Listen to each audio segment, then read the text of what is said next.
friends, welcome back to Inside the Mind of a Pedo slash Incestuous slash Trauma Survivor. This is where we delve deep into my mind and try to figure why am I so batshit crazy and why do I live with daily chronic pain? So if it's not physical, because I've had four surgeries on my back. If it's not physical, then it has to be mental or spiritual. And this is where you come in and you analyze me. And let's see if we can figure out how to correct this coco loco in here. Okay. And we're just going to get right into it. Now, if this is your first video, don't forget to go down to video number one and climb that ladder and catch up. But for now, just chillax. We're good. By the way, I'm Pamela La La from the great old state of Dallas, Texas. Now, here's a story time. Let's get to it. So the last time we left off was Tyrone had just gotten road hauled, and Miss V called my mom to come over and visit, and we did. And remember, I told you all that when it was time for me to go, you know how they all like, go give Uncle Bill a hug, go give Uncle Bill a hug. His name was Billy Tyrone. So my mother called him Tyrone, so he was Tyrone to us. His family called him Bill. Go give Uncle Bill a hug, go give Uncle Bill a hug. And so when I went to give my hug to Uncle Bill, I whispered in his ear, "You deserve to die, and I hope you do." And he just looked at me from there, right? And then when I went outside to go and play, because we didn't care about Bill, I went outside to go play slip and slide, right? And then, K Dog got a little bit upset, okay, because I was happy and I was skipping around and I was jumping, and she was so outraged. Why are you jumping around laughing? Why are you even doing that? Why don't you don't even care? Uncle Bill might die, and you're standing here laughing and having fun trying to play slip and slide. Because I was trying to play slip and slide, and I did hope that Uncle Bill died. I just did not care. So yeah, for me, why not have fun? I don't care about Uncle Bill dying. Uncle Bill could be dying right now. In fact, I had hoped and I had wished and I had prayed, and I do mean that literally, all those three things that he did. Because for what he did to me and my sister, I absolutely did wish death on him. So the fact that he died several months, in my opinion, was a couple months much too long. So when K Dog got upset and started screaming at me, well, that was just a her problem because I did not care. You just don't go around uh, harming and assaulting children. You just don't get that. You just don't do that. And because he thought that was okay, and that became the better part of our lives, me and my sister's lives. I wished that he could just die. I just thought, because I didn't see any way out. I didn't see any way out of that situation unless he died. And so I wished he died death on him. I absolutely did, and I am not ashamed of it. But think about it. At that time, I was like 7. So at age 7, 7.5, perhaps, I don't know. It could have been very nearly 8, or maybe just turned 8. But I don't think I was 8 yet, or possibly just turned 8. No, I guess I should know. Since that was the summer, I had not turned 8. I was still 7. So yeah, I just for it was no way out, and I felt obviously hopeless. And I went from being a really happy, carefree, joyous little girl to this recluse and this hermit type behavior, and I had no smile, I had no joy. you know I had nothing because we couldn't talk to our mom about it, right?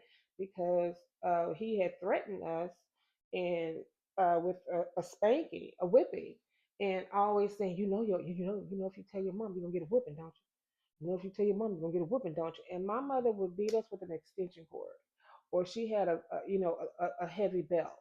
And so to think about an extension cord getting strapped on your back when you've had it several times before, you're not going to do anything. You're going to obey. And so he managed to silence me and my sister with my mother's actions. He, I mean, obviously, right? He was able to silence us because of her actions. And we were so afraid, we did whatever he said. So, it was a rough time. It really was a rough time, and I just it was like my whole me had been robbed at that point. Like everything about me that was joyous and happy was gone. So now when we went to see him, I did wish that he died. I didn't care. I just did. So time goes on. Eventually, he doesn't die that night, unfortunately, but he does die several moments later from his injuries. He was really busted up really bad. Like you could smell his organs. You could smell his organs. His face was very oddly shaped. It was very oddly shaped, and he couldn't speak. He didn't talk back. Like he would nod and stuff like that, and he would kind of mutter a little bit and kind of point kind of thing. At least that's what I saw. That we only went there that one time because when they're broken up at this point, so it was just that one visit and that was it. So he would kind of mutter, kind of point, nod his head, sort of thing. But he looked really sick, like the bones in his face had been rearranged. His body was just really torn up and mangled because that person drugged him for like I said, the doctor said about 2 miles. And so his body was just ripped apart. How he even uh, survived that was mind blowing, but he did not. It was not survivable for a year. He did not make it a year after that. So anyway, life goes on. My mother meets someone new, and his name was Jack. Oh my gosh! If I could not have my daddy in the house, because my mom and that father were always hot and cold. If I could not have my father in the home, so I thought that's coming up later. um, Jack was a great substitute. She really found a really good man in Jack. The problem was Jack was older, right? So my mom was young. She was young, and so Jack was older. But you know what? He was real good to her. My mother didn't drive, and we would always have to take the city bus, dart everywhere we went, right? And so Jack taught her how to drive. And then Jack bought her a car. It was a blue Nova. That was her car. And she was loving life. She really was. He always kept money in her pocket. He worked as a manager at a laundromat. And that laundromat actually, it was just adjacent to our apartment complex, right? It was a large facility, really big. So we did have a laundromat inside of our apartment complex. And it was actually not too far from our actual building for us to walk there at least. But having the larger one meant you can get a whole lot of loads done at once instead of a couple at a time, right? And so Jack worked there. And the thing was, when he would come to visit my mother, everybody uses quarters, right, for the laundry machine. Jack drove this yellow Cadillac, y'all. He had a nice little long caddy, back in the day caddy. And he would ask every time that he would come over, he would call my mom first. And so my mother would tell my sister and I, watch for Jack. So we would go downstairs and wait to meet Jack because every time he came over, he would ask us to clean out his car, right? And so when we would do that, he would have just quarters and quarters and quarters and quarters everywhere. We had two candy houses in our apartment complex. Right adjacent to us was Mrs. Johnson, and then further down was Miss Mavis. And so he would allow us to clean out his car, and he would always say, "Any change that y'all find, you can keep." And so, honey, going to the candy house every day, having some coins because my mother, she gave us lunch money and that was it. She may have given us an extra quarter here or maybe an extra 50 cents there, but for the most part, you got lunch money and that was a wrap. So, that little fun money when Jack came over, and he came over many times during the week, honey, it was like Jack was our boyfriend. We couldn't wait for that man to show up. Except we did have a couple of friends downstairs, Shawana Shante, and their brother used to say, Jack, can I help you clean your car? Because they saw the hookup, y'all. They saw the hookup. Jack, can we help you clean the car? Can we help you clean the car? And the first time he said yes, oh baby, me and my sister was hot. Let me tell you, we were hotter than a $2 pistol, honey, in case you didn't know.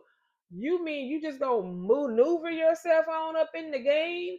Isn't your mama's boyfriend in the house? Oh, that's right. Yeah, I know he's in the house because he ain't got no job. Yeah, he's at the house. He's always at the house.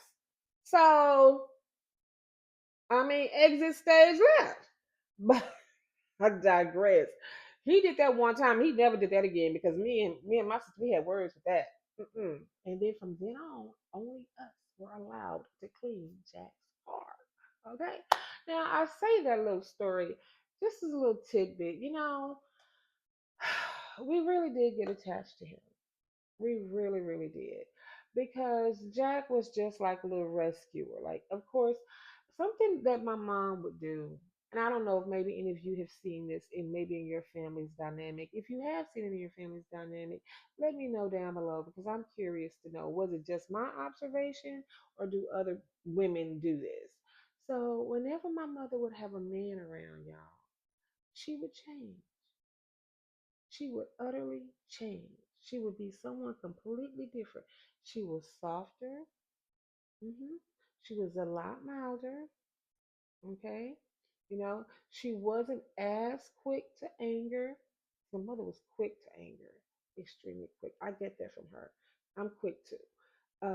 She was always quick to anger, and it was just different, you know. We were in charge of cleaning up the house every day. That was our job, and wash the dishes, of course. And every weekend doing the laundry. Okay, we'll get to a story on that a little bit, but every weekend we had the laundry, and we had to make sure that the house was clean by the time she got home from work. Right? Okay, I guess those are normal chores. Even though I kind of think that was a little unfair that all of the chores were our responsibility, but that is how it was.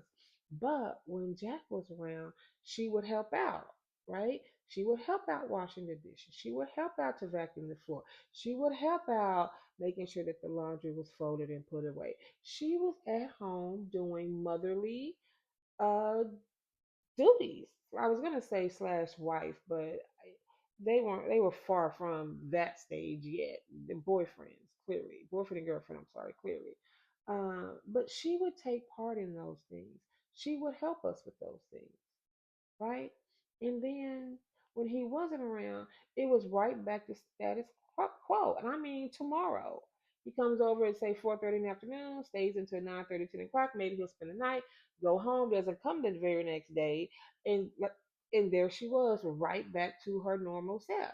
Yet when there was a man there, she's really cooked, which she always did cook, but she did a lot of leftovers, which is why I don't eat leftovers at this point. I don't. There are about 5 or 6 things leftovers that I will eat, but beyond those, I loathe leftovers. Okay, can't stand it. Won't touch it. Leave me alone. Miss me with that. I'm not eating it. No, because that's what she did on the weekly. And I get it now as an adult. I get it because she was a single mom, so she's trying to economize and save money for actual bill paying, yet keep us fed. Okay, obviously I get that as an adult, but when you are a child, you don't see it like that. You see your mama not wanting to cook, and you having to eat leftovers all the darn time. And naturally, that's how we saw it. But so it was a lot of leftovers all the time. And when Jack was there, and sometimes he would stay a couple days a week, sometimes he did do that. But when Jack was there, she always had a hot meal on that table every single day. And she would bake a cake or a pie. She sure would. All the time. It was, and she would be all lighthearted and easygoing, and they would be all lovey dovey, and just hanging out, being kissy kissy all the thing. They did all the things that couples do, and she was in a happier mood, when she had a male around, and when she didn't, she was right back to herself.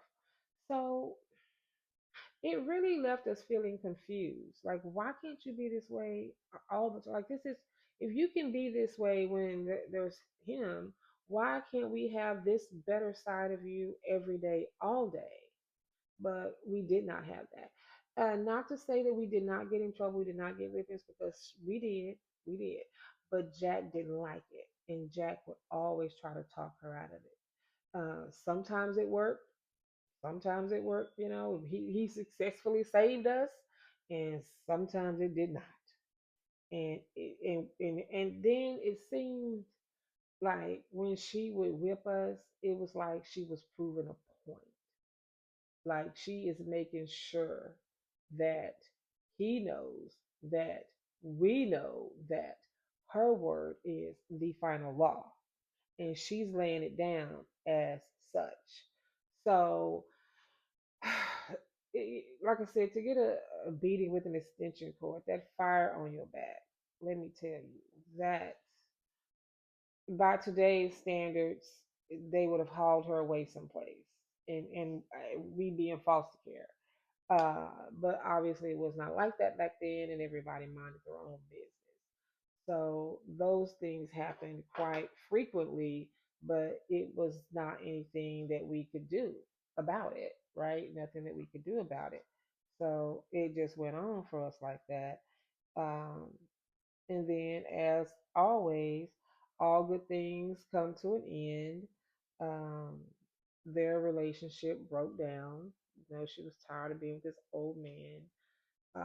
So they ended up breaking up. And I just remember I was so sad when she announced that her and Jack had broken up. But it wasn't, she announced it to us. No, it was her friends. And, children were running in and out. We're in the living room where we're not supposed to be, according to the adults.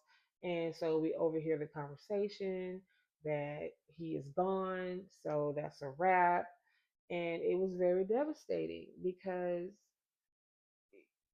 yeah, as she was, I don't know how she actually felt about Jack, but we had come to really love Jack. You know, he was always kind to us. He took a genuine concern. He always asked us about our day. He always asked us about what we were doing. He wanted to know who our friends were. He wanted to know, how are our grades in school? How are we liking our subjects? He really took a genuine interest in our lives, something that we didn't get from her because she never did. I mean, we had to bring home our report card annually, and she went over that to make sure there were no failing grades. But she didn't know our favorite subject. She didn't know our favorite teacher. She didn't know, what our homeroom teacher's name was. She didn't know if we were feeling weak in this subject and loving that subject. She didn't know what we did at recess or did we even have a recess. It was just we just sort of raised ourselves and managed ourselves. My sister and I was talking about this a little while ago, that we essentially raised ourselves because there was really not an interest taken into us. It was like, those kind of parents that say, as long as I put a roof over your head, food in your stomach, clothes on your back, and shoes on your feet, you're good. It was like that. So we got the basics, and that was that. We didn't get any other nourishment. And as a child, you crave that and you need that. And we did not get that. And if you're not taught that, in your early years, as you go forth in life, you go forth without that, right? You go forth without that nourishment, and you go forth without knowing how to nourish others, right? And so that does hinder, uh, I wouldn't say committed relationships, but a very even balance of equality when it comes to love and, being a caregiver, right? Because the person that you're with, at some point you're going to end up caring for them, right? Be it just the flu or something much worse or something even probably less. You just We did not learn that, at least, or I did not learn how to nurture because I never saw it. So since I never saw it, I'm like, are you good? Because early on I would see it as an annoyance. Like, buck up. You ain't dying. I mean, you just got a few sniffles. Sit on down somewhere with that dang coughing and hacking. I did. I felt like that because I found it to be an annoying, bothersome situation you got. Well, you might ask, what about when you get sick? What do you expect? Nothing. Nothing. I take care of myself. Nothing. I don't expect anything. Because I'm used to never getting it, though, right? That's why I expect nothing because I'm used to getting nothing. So, nope, I don't expect a thing. Um, so we enjoyed him so very, very much. And then all of a sudden, he was gone. And that's why you got to be real careful when women or men bring in another party into your child's life. You shouldn't do that so willy nilly because your child gets attached to them and then they're gone. And that's heartbreak. Your child is experiencing a breakup, right? And if they have come to love that person and get to know that person has been ripped out of their lives and they understand and know why, if they are of age, would think about when they're 4 and 5 and really don't. That's heartbreaking. And I don't know about you if you can relate. However, for me, that that taught me to, I how do I put this? I stopped caring, okay? Because I was consistently losing people, I stopped caring. And so I put up a defense against that, okay? I had bulwark in place to prevent me feeling because feeling hurts, right? Feelings equal pain, okay? And then comes fear, right? And I didn't want to be fearful, and we'll get into that a little bit. I think that's next. I think I'm a year out when we'll talk about that part. But from where we are now, just my feelings, I did not want to feel that pain. So I just learned to shut off my emotions. That's what I learned to do. I learned to shut them off because they hurt and they hurt a lot. So what I would do would just, I never got emotionally attached. You're here today, you're gone tomorrow, and that's how I treated you. And I do it in my everyday life today. I can dismiss you without even thinking about it. It requires no thought, none, none whatsoever. And I've had, friends tell me about that. And weren't very happy about it. Why every time, why I just did one little thing and now you want to get mad and throw the friendship out the window? I thought you said we were best friends. I thought you said you were best friend that everybody would love to have. But then all of a sudden one little thing go wrong and you get mad and all of a sudden you don't want to talk to nobody. You won't take nobody phone calls. I've been paging you. Yeah, back in the day, pagers time. Okay, I've been paging you and you won't even respond. Yeah, because I've dismissed you. That's why. Didn't you catch the hint when I wasn't returning your phone calls and I wasn't acknowledging your pages? Yeah. Uh-huh. Uh-huh. I've carried that in that was in high school, right? In junior high. And then as we move into my adult world, the same thing. The same thing. I have dismissed so many friends. So many. And they have shown up on my doorstep. What's wrong? Because I am a very good friend. I am a very good friend. Like you don't need another friend when you have me as your friend. Not that it should be that way. Like we all have multiple friends. I'm just saying. But I am one of those ride or dies. And that's because when I'm down for you, I'm down with you. And that has a lot to do with how I grew up. So when I do meet somebody and I vibe and it's a great relationship and great friends, I want to keep it and I want to cultivate it and I want to make it more, right? Because remember, I'm always losing things as a child growing up. But now that I have this thing, I will nourish it because I learned how. I will cultivate that because I learned how. And I will protect that because I am fearless. But make no mistake, you can be gone tomorrow. And I don't care. I don't care. And so when she just packed up and packed Jack up and dropped him off, and that was a wrap, it like I said, it opened up something in me that should have never ever happened because having that attitude it really hasn't done me any favors in life. Well, if it hasn't done you any favors in life, then why do you keep doing it? I don't know. That's why I'm here on YouTube talking to strangers. Hey, keep up.